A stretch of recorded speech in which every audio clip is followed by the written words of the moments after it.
देहरादून से बड़ी खबर है। बीजेपी ने जारी की है जनसभाओं की तारीख। ये बड़ी खबर देहरादून से आपको बता रहे हैं। 27 जून को सुबह 11 बजे टिहरी में जनसभा आयोजित की जाएगी। उसके बाद 28 जून को पौड़ी लोकसभा क्षेत्र के गौचर में जनसभा होगी।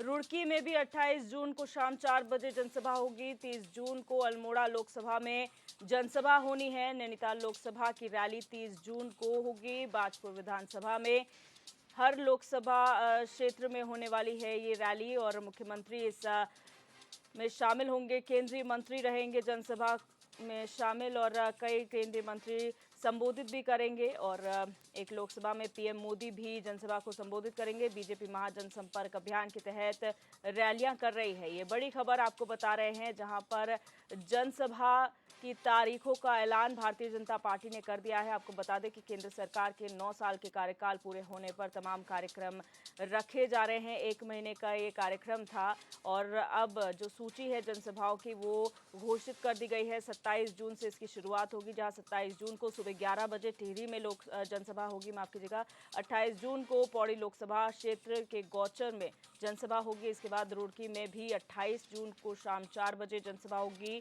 30 जून को अल्मोड़ा लोकसभा में जनसभा होनी है। नैनीताल लोकसभा की रैली 30 जून को होगी। बाजपुर विधानसभा में भी जो जनसभा है वो होनी है और हर लोकसभा क्षेत्र में जो ये रैली होने वाली है उसमें मुख्यमंत्री शामिल रहेंगे। वहीं इन जनसभाओं को केंद्रीय मंत्री संबोधित करेंगे। एक लोकसभा में प्रधानमंत्री नरेंद्र मोदी भी जनसभा करेंगे, ऐसी संभावना जताई जा रही है।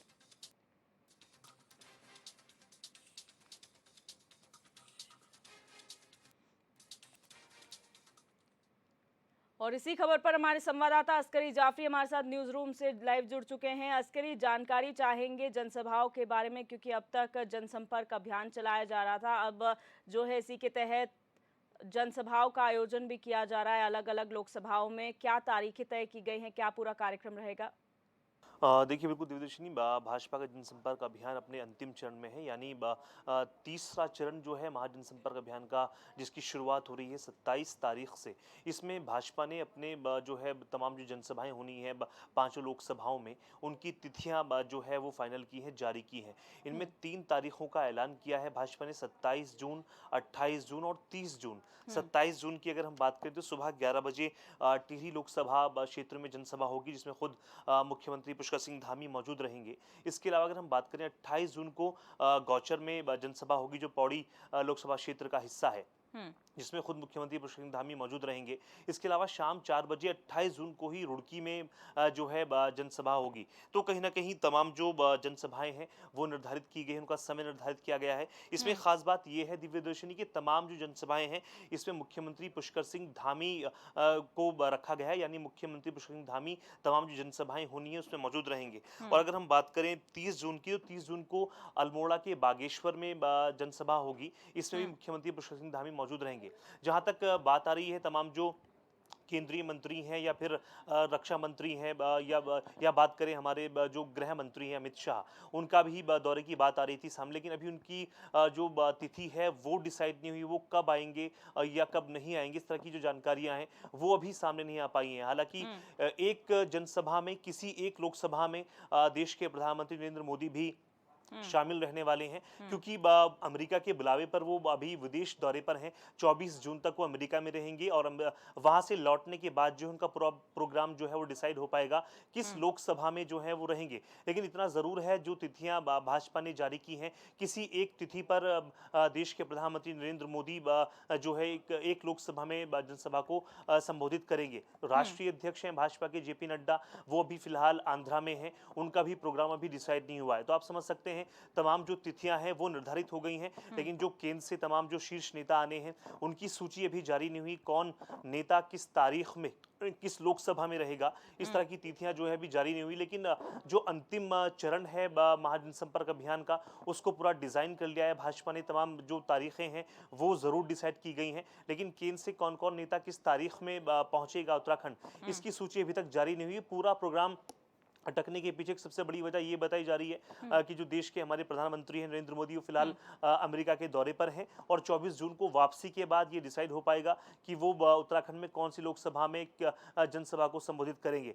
राष्ट्रीय अध्यक्ष हैं जेपी नड्डा, उनका प्रोग्राम भी सिर्फ इसलिए अटका हुआ है क्योंकि वो आंध्रा में फिलहाल व्यस्त हैं। इसके अलावा अगर हम बात करें, जो गृह मंत्री हैं अमित शाह, वो भी फिलहाल गुजरात में व्यस्त हैं। तो तमाम जो शीर्ष नेता हैं लौटने के बाद, दिल्ली लौटने के बाद तमाम जो प्रोग्राम्स हैं वो डिसाइड होंगे। कौन लोकसभा में कौन नेता शामिल रहेगा, किसकी जनसभा कौन से लोकसभा में रहेगी, ये तमाम प्रोग्राम अभी आना बाकी है। दिव्यदर्शी। बिल्कुल अस्करी, अगर बात करें प्रधानमंत्री नरेंद्र मोदी की, तो भारतीय जनता पार्टी को इस प्रदेश में इंतजार रहता है कि एक बार तो कम से कम जो चुनाव से पहले प्रधानमंत्री आए, क्योंकि उनके चेहरे पर जो है अमूमन हमने देखा है भारतीय जनता पार्टी चुनाव लड़ती है और इस बार भी वही नजर आ रहा है।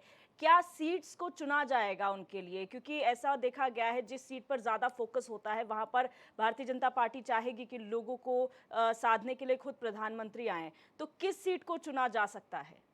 देखिए, बिल्कुल कोशिश है भाजपा की कि जहां पर जो है भाजपा को बीते चुनाव में कम वोट पड़ा है, वहां पर जो है प्रधानमंत्री नरेंद्र मोदी को बुलाया जाए। हालांकि कुमाऊं से बहुत ज्यादा जो है मांग आ रही है उनकी लोकसभा की, हर एक लोकसभा क्षेत्र से हालांकि मांग है, लेकिन ऐसा माना जा रहा है कि अल्मोड़ा में जो है देश के प्रधानमंत्री नरेंद्र मोदी जो है लोकसभा अपनी जो जनसभा है उसको संबोधित कर सकते हैं। इसके अलावा हरिद्वार भी एक ऐसा क्षेत्र है जिसमें जो है नरेंद्र मोदी आ सकते हैं। ये दो बड़ी संभावनाएं जताई जा रही हैं। हालांकि इसमें कितनी सच्चाई, क्योंकि तमाम जो नेता हैं वो इस तरह की बातें बता रहे हैं, तमाम जो हमारे सूत्र हैं वो इस तरह की बातें बता रहे हैं, लेकिन अभी आने वाले वक्त में ये साफ हो पाएगा कि देश के प्रधानमंत्री नरेंद्र मोदी कौन सी लोकसभा में रहेंगे। क्योंकि अगर हम बात करें हरिद्वार लोकसभा क्षेत्र की, तमाम जो ग्रामीण क्षेत्र है, शहरी क्षेत्र के अलावा अगर हम बात करें, तमाम जो हरिद्वार क्षेत्र का जो ग्रामीण क्षेत्र है वहां पर कांग्रेस काफी मजबूत स्थिति में है। उस मजबूत स्थिति को कमजोर करने के लिए कहीं ना कहीं भाजपा का ये प्लान है कि हरिद्वार में उनकी रैली कराई जाए। हालांकि पुरजोर कोशिश तमाम जो अलग अलग लोकसभाओं के जनप्रतिनिधि हैं भाजपा के, वो अपनी अपनी लोकसभा में बुलाने की कोशिश कर रहे हैं। जाहिर है कहीं ना कहीं पार्टी में नई जान फूकती है, तो इसलिए तमाम जो प्रतिनिधि हैं या संभावित प्रत्याशी हैं उनकी ये कोशिश है कि आने वाले वक्त में जो रैलियां होनी है, प्रधानमंत्री जिसमें शामिल रहेंगे, वो हमारी लोकसभा में आए। सभी की ये कोशिश है। हालांकि इसमें जो शीर्ष जो नेता है या जो हाईकमान है उनको तय करना है कि प्रधानमंत्री नरेंद्र मोदी किस लोकसभा में जो है जनता को संबोधित करेंगे। लेकिन कहीं ना कहीं जिस तरह से व्यापक महासंपर्क अभियान चलाया है भाजपा ने, उसका अंतिम चरण है और अंतिम चरण में देखने को मिलेगा तमाम जो दिग्गज हस्तियां हैं भाजपा की वो जुटेंगी प्रदेश भर में। ऐसा माना जा रहा है 4 जो बड़े नेता हैं उसमें देश के प्रधानमंत्री नरेंद्र मोदी भी हैं, गृह मंत्री अमित शाह भी हैं, जेपी नड्डा भी हैं और एक और केंद्रीय मंत्री का जो है वो दौरा उत्तराखंड में हो सकता है। लेकिन तिथियां अभी डिसाइड हुई है, लेकिन किस तिथि में कौन नेता उत्तराखंड आएंगे ये अभी डिसाइड नहीं हुआ है। प्रोग्राम जो है महाजन संपर्क अभियान का पूरा जो है डिसाइड हो गया है, लेकिन आने वाले वक्त में जो शीर्ष नेता हैं, कौन सी लोकसभा की जिम्मेदारी किस नेता को दी गई है ये अभी तय नहीं हो पाया है। बहुत जल्द यानी 24 जून के बाद जो है ये तय हो जाएगा शीर्ष से कौन से नेता कौन सी लोकसभा में हाजिर रहेंगे। बिल्कुल अस्करी, और ये जनता को साधने का पूरा प्रयास किया जा रहा है। एक तो 9 साल का कार्यकाल, ऊपर से फिर आने वाले चुनाव जो हैं उसको उसमें जनता का क्या मूड है ये जानने का प्रयास किया जा रहा है। जनता का क्या मूड लग रहा है इस बार? क्या जो जनसभाएं की जा रही हैं, जनसंपर्क किया जा रहा है, उससे भारतीय जनता पार्टी को कुछ फायदा हो रहा है?